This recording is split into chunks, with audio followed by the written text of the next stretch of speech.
you've grown as the industry has grown in terms of capability. Your first hurdle was trying to communicate everything to communicate with one another.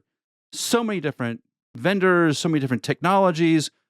It must have taken you an immense amount of time to even get that to work. Just to get the data. Just to get the data, right, and to make sure that it works properly. But then to take that knowledge and then explode it into making sure the grid is more stable, that's amazing. Yeah, and surely enough, it's taken a lot of people actually have a calculation of that.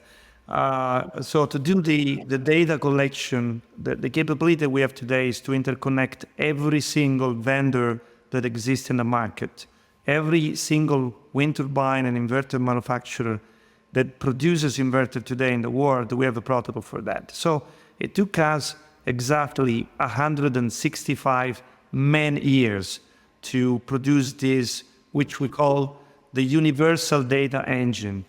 And we did that over time in the course of 3.5 years. But, it was a very intense challenge. Once this challenge was resolved, anything else after that, it's simple. Yeah, after 165 man-years, I suppose so.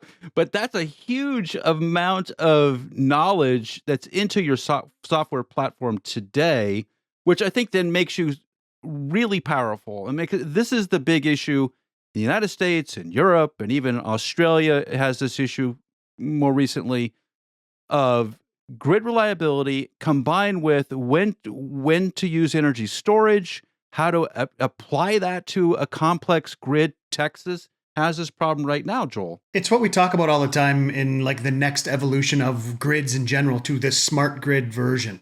There's an integration of hardware and software there, but you guys, it's software-wise, you're out in front of the game. Like you're probably at some level waiting for the hardware that's out in the field to catch up to what you can offer. Yeah, to a certain extent, yes. So in reality, what we have developed is an intelligent brain that is composed of two parts. There is a central part that runs inside the core system of the utility, the owner of the power plants. And that's the central brain that is orchestrating everything. And then there are smaller brains, smaller pieces of software that are running inside the power plants.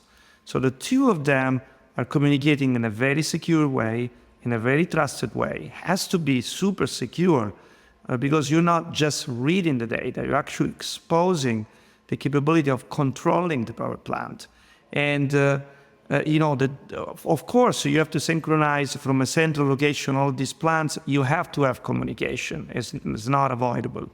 But it has to be super secure, because if it is not, an hacker can actually enter into the power plant. It could accidentally or on purpose shut down the power plant, could create a damage, could create a ripple effect, which will lead to a large scale blackout, such as some that have occurred in the United States years ago. That's also the reason why today this is a market in which a lot of very stringent regulation exists. Now, each country is creating its own regulation. In the US, you have the NERC, cybersecurity standards for power plant. And in Europe, you have some others. And as you go in Asia, you have some more. So because we started very early on and we wanted to work worldwide, we adapted our software to all of the cybersecurity standards that exist worldwide. So companies and nations worldwide started to utilize our technology.